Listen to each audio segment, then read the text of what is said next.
Okay, this is the chart of Emmanuel Macron at the top here, and also we have Francois Fillon there. Now, Emmanuel Macron was born 21st December 1977. He has a Capricorn ascendant, he's a Sagittarius. As I talked about in Marine Le Pen's chart, all of the candidates, well, let's say Fillon, Macron and Le Pen, all have Sun conjunct Mercury. Both Macron and Fillon both have Sun conjunct Mercury retrograde, which is kind of often seen as a negative. It can mean over-analyzing situations. There's definitely a need to look at things in depth, but sometimes that could possibly lead to indecision and almost dithering. But what Macron has there is, in addition to Sun conjunct Mercury retrograde, it's also conjunct Venus. And with Fillon, he has Sun conjunct Moon conjunct Mercury. They both have very strong personalities, very strong communicative powers. Definitely Macron is a diplomat, very, very diplomat in the way he comes across. Fillon is more of an emotional candidate with all his planets, well, not all his planets, but the Sun, Moon, Mercury retrograde, all in Pisces, definitely appeals to the emotions.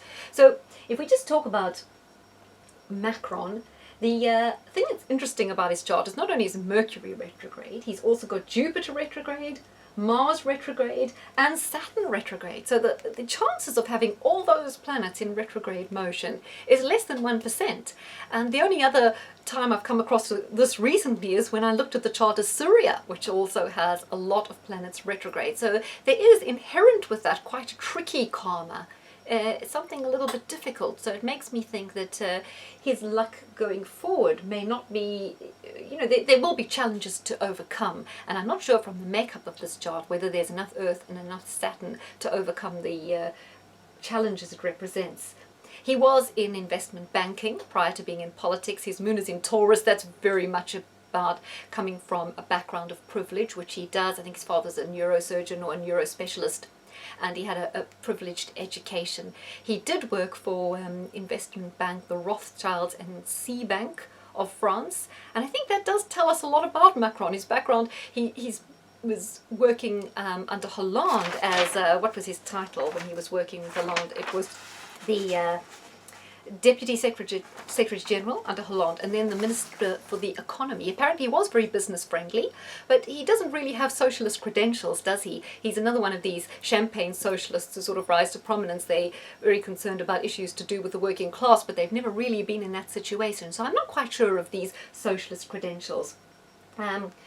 We also know about him is he is a Europhile. He loves the European Union. He's pro-open borders. Now I can see he has Neptune in his 10th house, and that does say to me something about someone who's very much into globalism, the whole world with no borders thing. He's also interested in sort of unlimited access of refugees coming into France.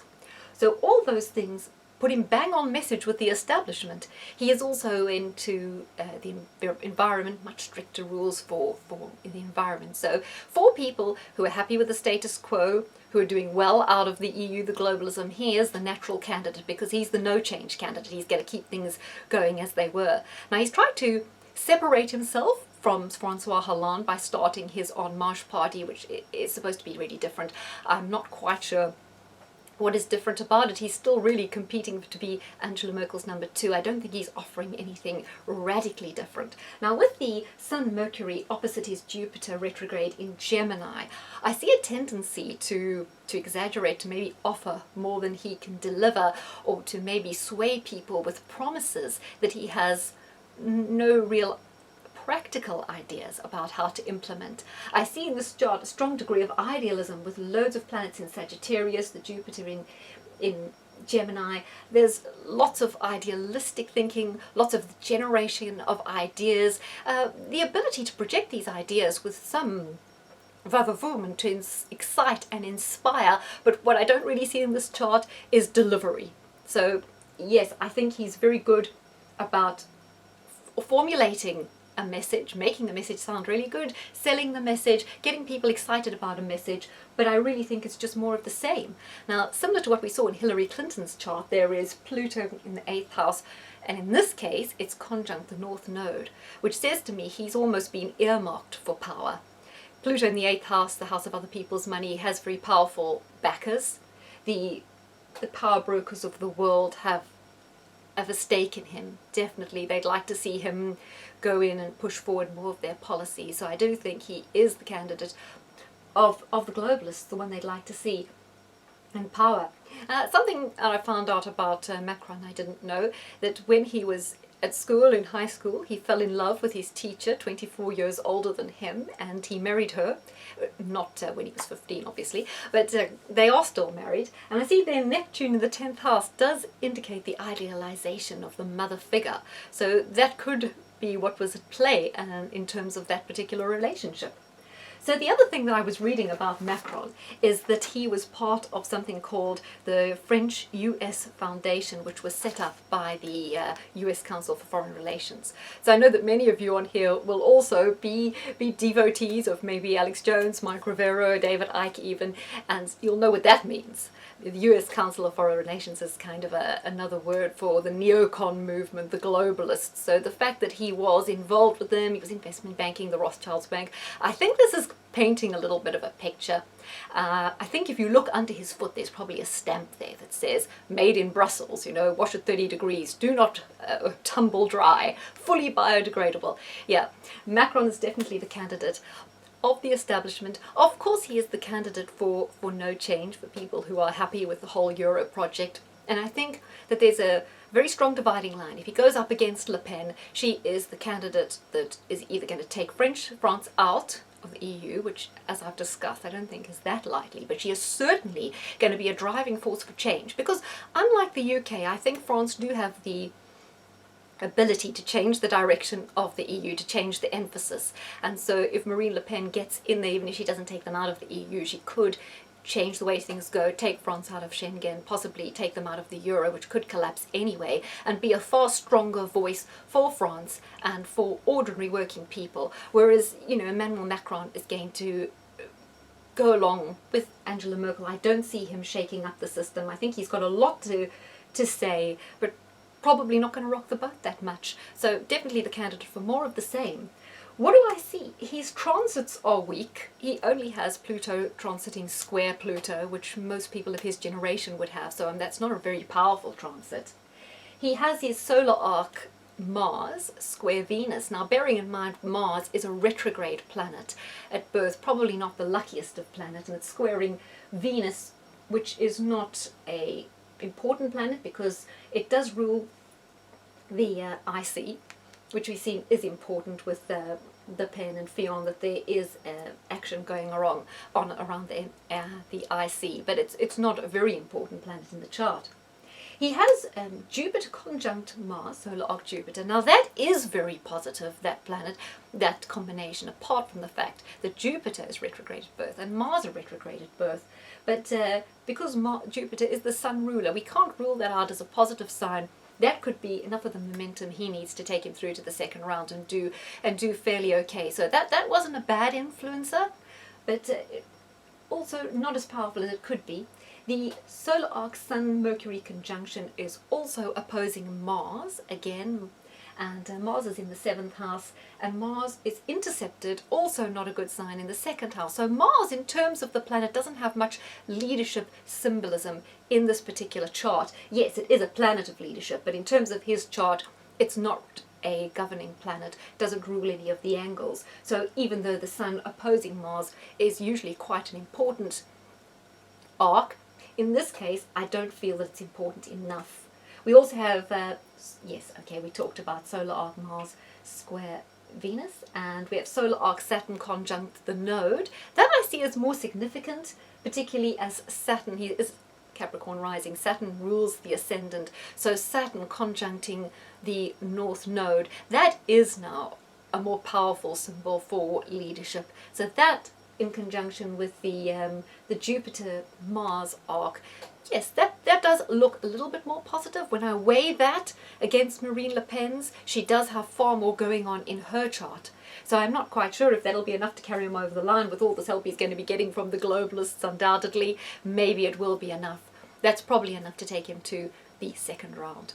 So I'll talk a little bit about Francois Fillon, and his chart wasn't at all as bad as expected, but something that is interesting is Neptune has been lurking around, transiting Neptune that is, and it's been conjuncting his Sun and his Moon in Pisces during this whole sort of financial, I'm not sure if you'd call it fraud, impropriety, sort of corruption scandal that's been going on with his payments to his wife for job for working for him, which he never did. Neptune has been triggering that off, and in his natal chart, the Sun and the Sun, Moon, Mercury in Pisces is square Mars, and Mars being in the 3rd house of communication. So I do think that this indicates a kind of ability to be less than tendency, should I say, to be less than upfront. All these planets in Pisces, particularly retrograde, indicates deception, and when Neptune came and conjuncted it, it brought out this deception. But as we've seen, it happened a lot with Berlusconi in Italy. Those sort of scandals, he was hit by quite a few scandals, but people still went for him in the election. And because Fillon represents the centre-right, he remains a place for voters to go who maybe not ready to go over to Le Pen, but certainly want the right side of politics to be represented. So his transits look more positive than Macron's, because he has transiting Pluto conjunct his Uranus, which is up here in the 10th house. Quite unusual that Fillon should have Uranus in the 10th house, because he's not really a radical politician, he's more middle ground. But the fact that Pluto is influencing Uranus in his 10th house does tell me that things are happening around his career, his ambitions for public office, but there's a huge degree of uncertainty and unpredictability there. It could go either way, and also it's Pluto is on the North Node, so that's also a sign of someone assuming power. That's quite a positive sign for him. Transiting Neptune, as I say, is still hovering around. I think that's what's causing those scandals, but it also could be the essential little bit of Neptune that I always say that we need for someone to do well in an election. His solar arcs, he has solar arc Mercury opposite Saturn, which is quite important as well. Saturn on the IC, so you see the link. All three of them then had either a planet or the ruler of their IC activated for hometown, home country, patriotism. So he ticks that box, and his solar arc Saturn is conjunct the IC as well. So I don't think Francois Fillon can be ruled out. And strangely enough, if he does go through to the 2nd round, I think he might have more of a chance against Marine Le Pen than Macron does. But as I look at the two there, we definitely can't rule Fillon out totally. But I think Macron is just edging it going into the 2nd round. Both of them, as I say again, will be running off against Marine Le Pen. I think her chances are excellent and she can't be ruled out. It is going to be very, very interesting. Because a cynic in me, as I've said many times during this broadcast, thinks, can she pull it off? Is 2017 going to be another 2016? I don't think so, because the lessons have been learned by that side, but you never know, anything could happen. And that is my very full, very lengthy, went on quite a while, didn't it, analysis of all things for the French election. Thanks for watching. Oh, I just got to say, we have another election coming up for the UK, so it'll be time to look again at Theresa May's chart, Jeremy Corbyn's chart, see what might be happening with the Lib Dems. I'm also preparing charts on Syria and Turkey, because I'm seeing something going on there with Turkey. I think Syria will be relevant coming in the next few years. Also, North Korea. I think Ukraine is kind of simmering down there, but I definitely want to be looking at more in North Korea, and definitely Syria and Turkey. And of course I'll be looking at Nicola Sturgeon in Scotland as well.